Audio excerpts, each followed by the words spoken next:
今日就講咧，就係想講個 title 就叫 personalized learning，咁就 how AI is revolutionizing education for students。咁我哋今次咧就中文講嘅，因為我哋今次咧其中一個 application 我哋會 highlight 嘅咧就係用 AI 嚟改中文啊，所以我哋用翻中文咧就比較適合。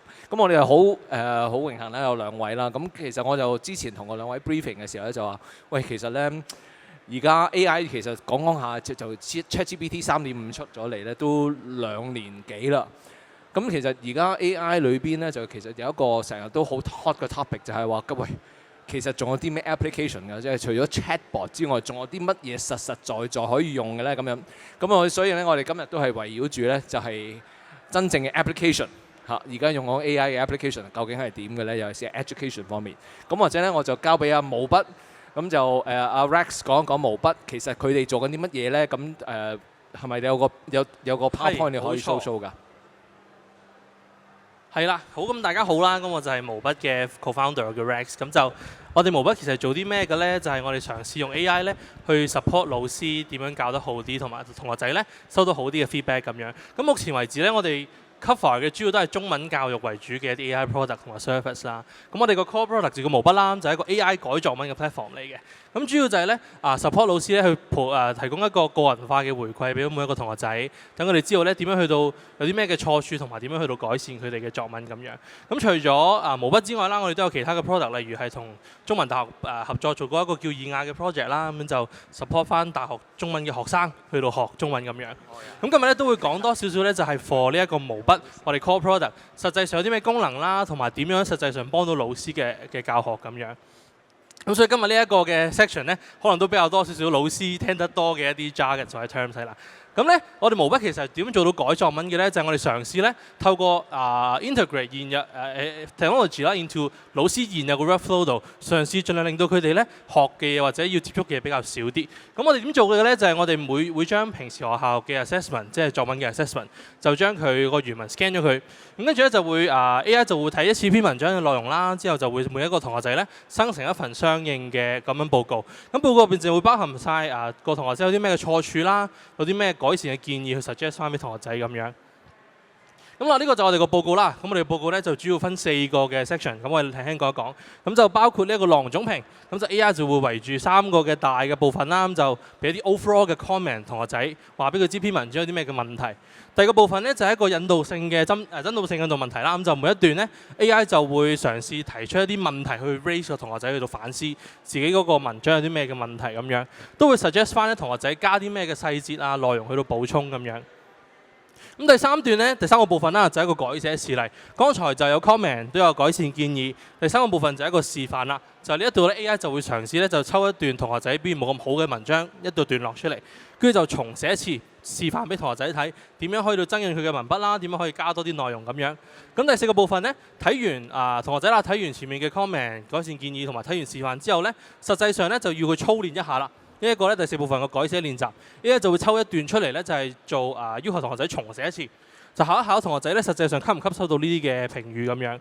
咁呢一個咧就今日可能 skip 時間限制，咁就可以講一講就係咧我哋有個老師咧，就之前就曾經用毛筆去到教佢哋嘅同學仔作文咁樣啦。咁見到咧。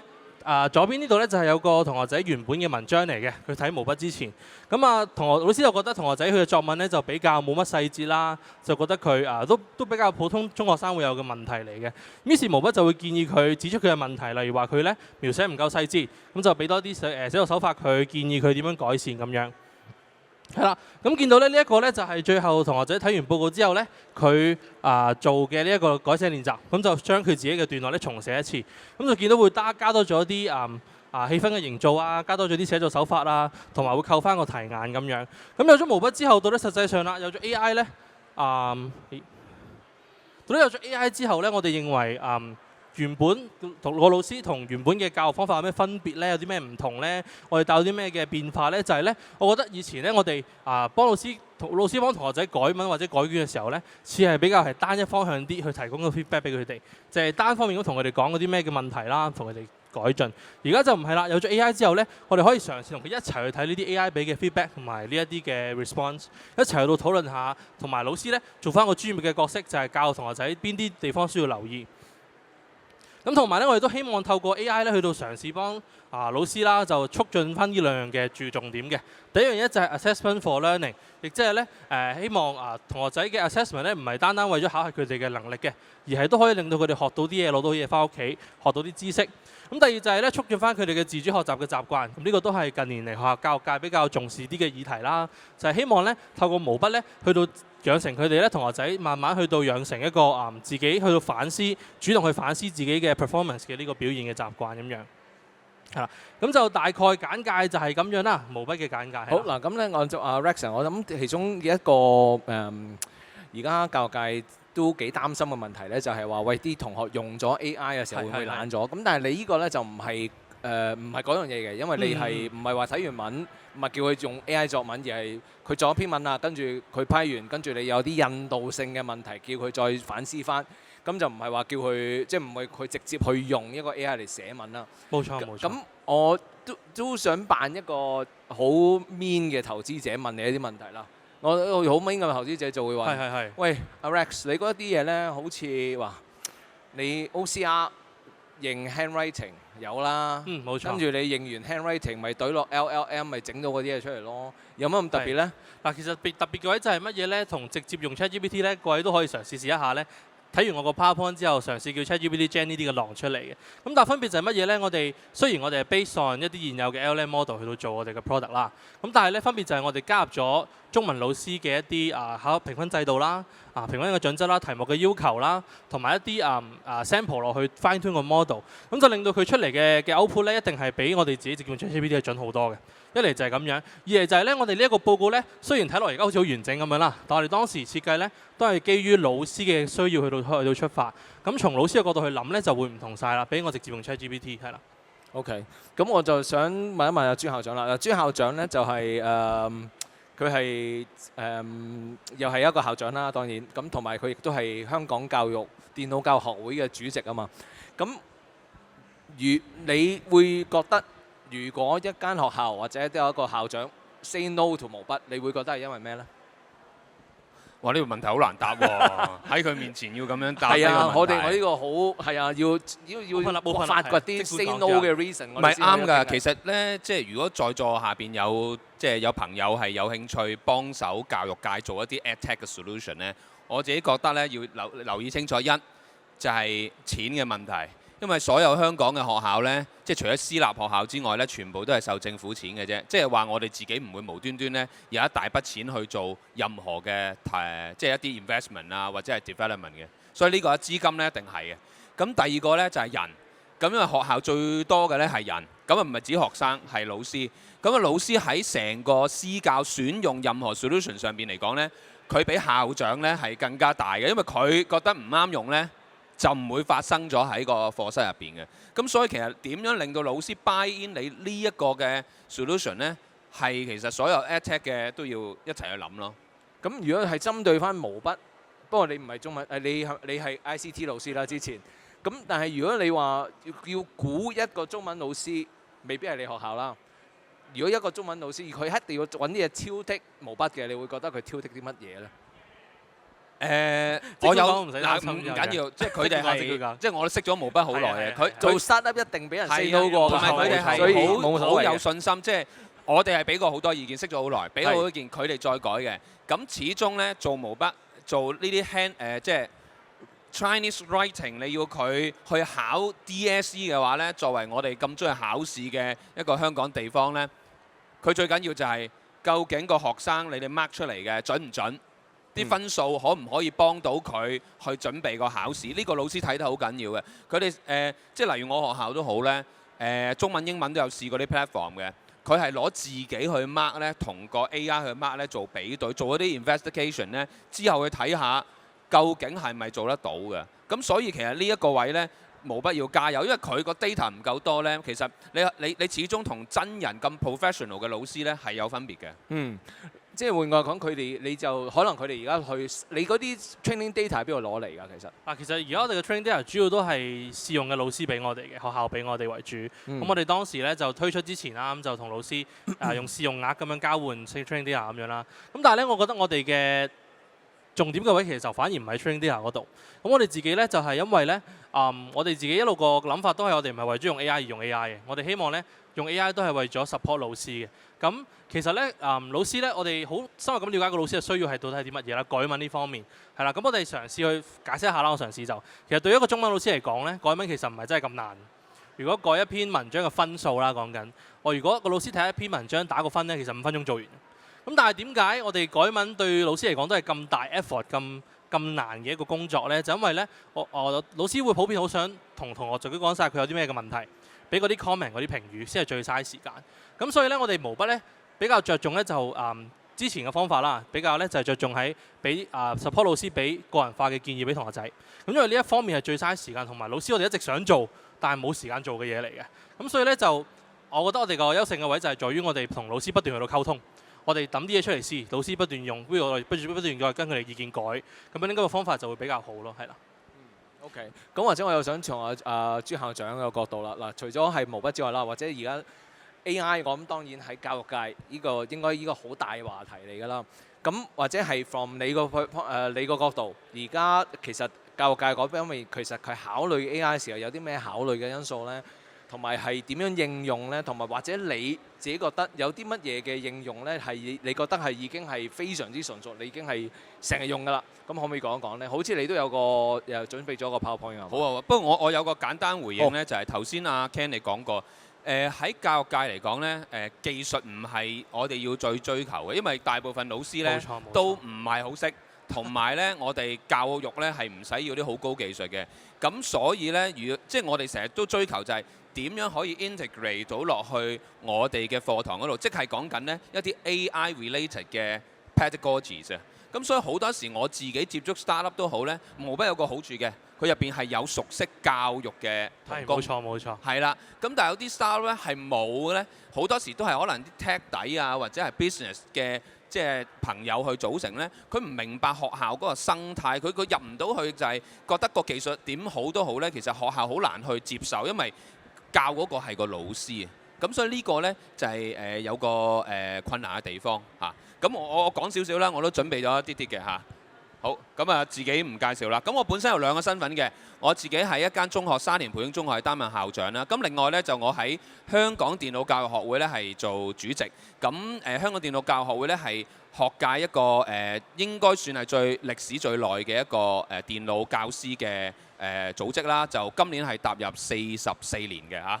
好，咁啊呢啲開頭唔講啦。咁其實我自己成日想講咧，要帶出一樣好重要就係喺香港，我哋而家老師嗰個睇法咧，已經唔係舊時教書咁簡單，因為我哋要有 solution， 我哋要用技術。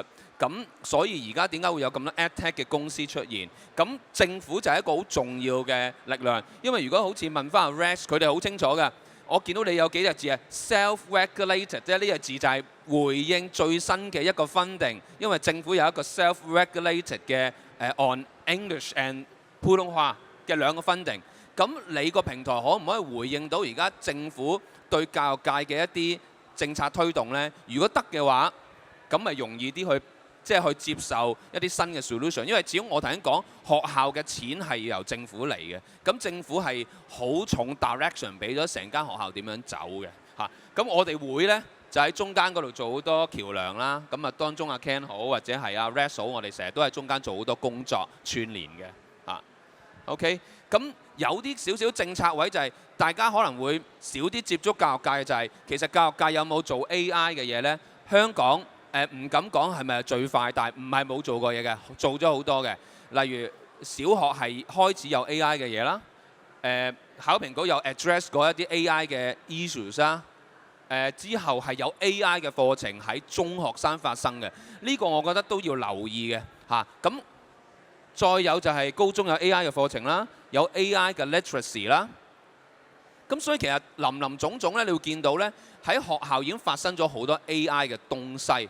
不過我哋而家老師最大嘅困難就係點樣可以有一啲叫做 school cases 嚇。頭先阿 Ken 都有講啊，即係點樣用先，咩地方用？即係例如我學校可能用喺作文嘅改文，或者係仲有啲咧就係用嚟做生成圖像嘅一啲 gen 圖嘅一個習作上邊。咁呢啲地方就我哋慢慢去探索緊一啲即係究竟點樣幫手咯嚇。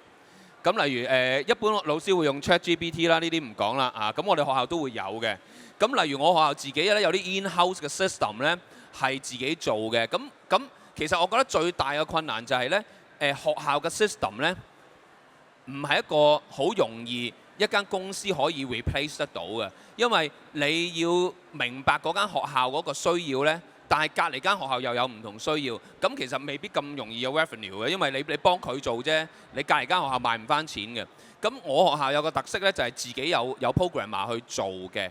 咁例如做咗一啲即係用 Gen AI 可以係幫手 gen 好多文字嘅學生攞完獎之後，喂唔好叫老師寫咁多字啦，其實大家都係擺上網頁啫，係咪？都係睇學生個樣，又唔係睇你寫乜嘅咁樣。咁我哋就做咗呢啲咁樣嘅工具出嚟。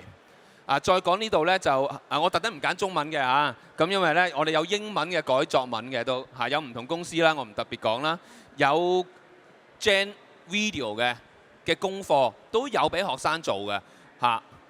咁再頭先我講啦，點樣可以用 Gen AI 學詩詞歌賦？呢個我覺得好特別嘅一個概念嚟㗎。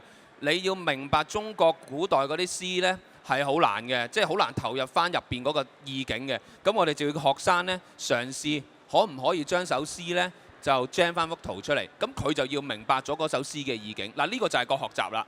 幅圖其實唔係最重要嘅，最緊要學生明唔明白嗰首詩背後係講緊啲乜。不過我哋借助呢啲咁嘅練習去做咯嚇。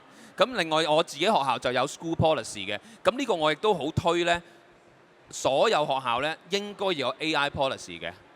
咁 AI policy 咧就係令到老師、學生、家長咧更加 buy in 咯。咁呢度我唔詳細講啦，即係有興趣可以即係再講。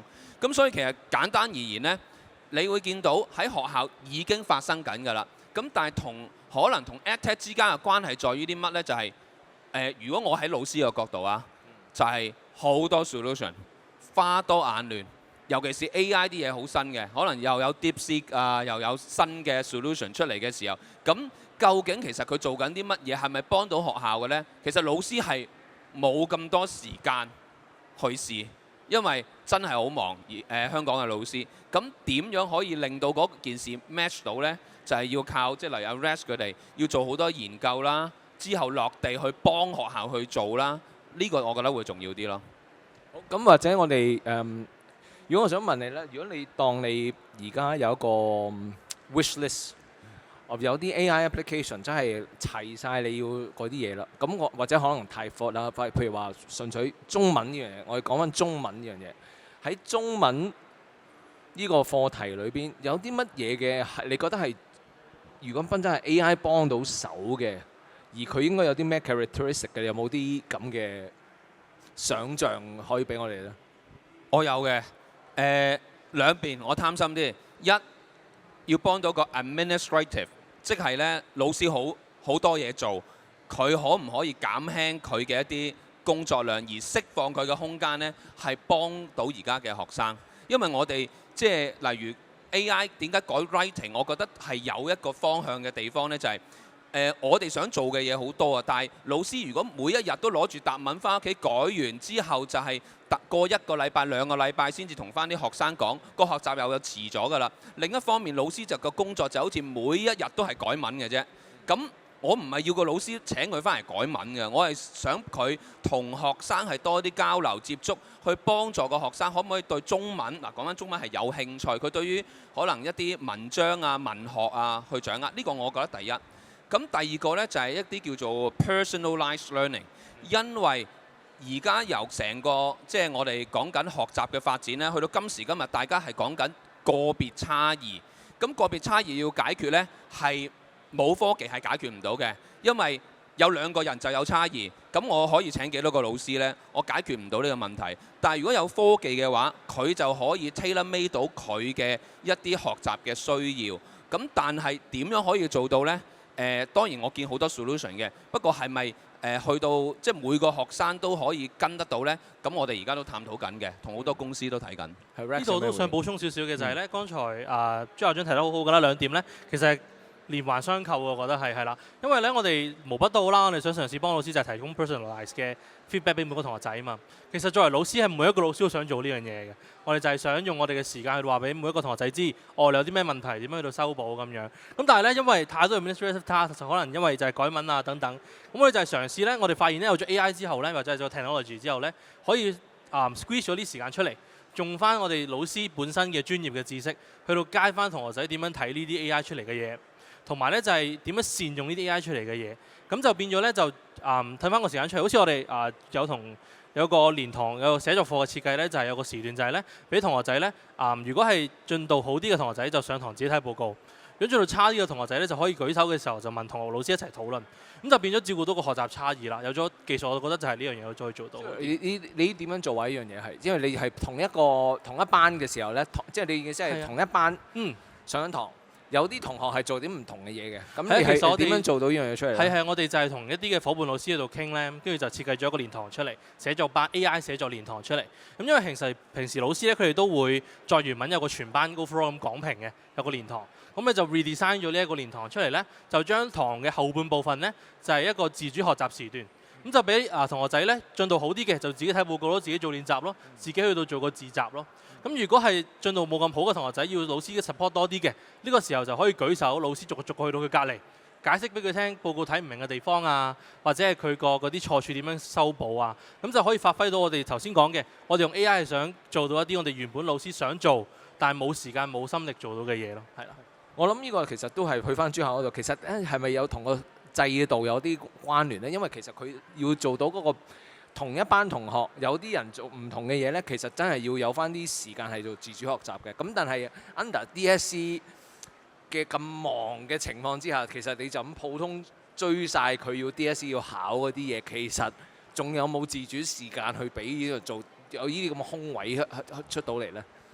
其實係嘅，頭先我喺度聽呢，即係有一個點呢，我諗翻起出嚟嘅就係好多時候話如果我哋用 AI，究竟喺邊個情況用好呢？嗱，我唔敢，我呢個係個 final decision， 但係我自己覺得呢 AI 就唔會喺個課堂成日發生嘅，因為 AI 有老師有唔係我上堂有老師有學生。嗰個係最珍貴嘅時間呢，我覺嗰40分鐘係應該俾老師同學生一齊去有一啲學習出現嘅。但係 AI 就好似改文啊等等嘅地方，就係我完咗之後呢，就去幫手啦。之後上翻堂，老師要出翻嚟嘅，就走出嚟去解決翻嗰啲問題。因為頭先阿 Ken 講，個 DSE 係好難處理嘅問題，就係佢個評分就係好簡單嘅啫，考試就係考試。咁但係所有同學，佢都係要咁追求一個咁 standardize 嘅一個標準呢，其實係好困難嘅。作為老師嚟講，我哋唯一有嘅空間就係試下可唔可以有啲工具。因為頭先我咁樣聽完之後呢，已經好唔同啊，個面貌就係有啲學生有時老師即係大家經歷過，老師講完嗰篇文係點，我又唔係咁寫，我又寫得好高分，或者係我都係求其交嘅。咁啊，即係其實老師同邊個人講緊嘢呢，根本就冇意思。咁但係如果你咁樣做呢，大家就會明啦，叻嘅學生其實唔使老師講咁多，我睇得明啊嘛。你俾我快啲，我下一步要做乜？弱嘅學生就 Miss 過嚟睇睇先，佢會過嚟幫，其實就慢慢俾翻個信心，呢個好緊要。好，咁我哋咧或者可以總結咧，就係話其實而家就係 so far咧，就有幾樣嘢我得着嘅，就係話首先第一毛筆你嗰度咧，其實嗰個咧個準確性咧係好緊要嘅，因為即係要學校要 rely on 你咧。你做少錯咧係誤人子弟噶嘛，係咪？咁你係嘛？咁你其實就要好緊要就係嗰個 accuracy 去 buy 攞到呢個 confidence。第二就係你而家做到之後咧，其實個所謂嘅 personalized learning，你除咗俾 personalized comment 之後咧，要有個 personalized action plan 係嘛？咁呢樣嘢咧，其實就唔單止係你點樣整出嚟咧，亦都係究竟學校喺邊個時候俾啲同學有唔同嘅 learning path 咧，依個其實都未有一個解決方案係嘛？可以咁講啊？咪遲早有嘅，遲早有係嘛？我覺得大家都努力緊嘅，冇錯，真係開心嘅。OK， 好，咁啊，我哋啱啱好就30幾秒，有冇最後2句想講講？係咯，我覺得就係頭先提到嘅兩個問題啦。咁其實兩個問題咧嘗試解決緊嘅。第二個問題，第二個原因就係 personalized feedback 啦。我哋一早就已經想做到啦。咁至於另外嗰個 accuracy 嘅問題咧，其實我哋自從舊年9月開始俾本地中學 subscribe 啦，都一路 collect 咗好多 data， 好多 sample 咁樣。所以 AI 呢件事一定係隨住時間一路越嚟越 run 咧，一定係越嚟越好嘅。甚至乎我哋而家嚟緊出，我哋叫做有個叫 version 8嘅新版本啦，嚟緊。8㗎啦，係啊，第8代啦已經係啦。OK，係啦，咁我哋有個 version 8嘅新版本就係咧，而家俾老師試用緊嘅。咁就係咧加咗評分落去啦。點解我哋有信心做到咧？就因為我哋 collect 咗好多 sample 啊嘛，已經呢一年。咁開始可以 tune 到個 model 啦，就開始有個評分去俾老師試一試。咁 so far 老師都覺得同如果 DSE 題目啦，都同 DSE 評分員差唔多㗎啦，個分數就個準確性係啦，都可能一個 grade 上下咁樣嘅差距咯。咁所以 AI 呢件事一定係越 run 越好啦，同埋隨住時間越嚟越多 sample 越嚟越做得好嘅係啦。係啊，其實大家都見到你3.5同到而家，其實嗰個 accuracy 都爭好遠嘅，所以應該會好快就會 solve 到呢個問題。希望朱恒有冇？我好簡單啫，我哋作為教育界，好需要咧就係有公司真係俾到一啲切合嘅 solution， 即係點解我哋呢幾年咧多咗同 startup 去合作咧？就係同 startup 合作係有好長，即係好愉快嘅經驗，即係佢哋係好接受到一啲我哋嘅諗法，因為我哋話喂唔係咁嘅，可唔可以改下啲 function 啊？或者我哋個要求係點呢？好快有個 response，唔需要諗太多嘢。即係有時老師係想要一種咁樣嘅切身嘅服務咯。我自己覺得係。好，咁我哋時間差唔多，咁好多謝兩位，咁嚟到呢個 panel 啦。咁希望大家都可以了解多咗喺香港教育制度或者係 generally personalized AI 係而家個發展情況。咁多謝各位。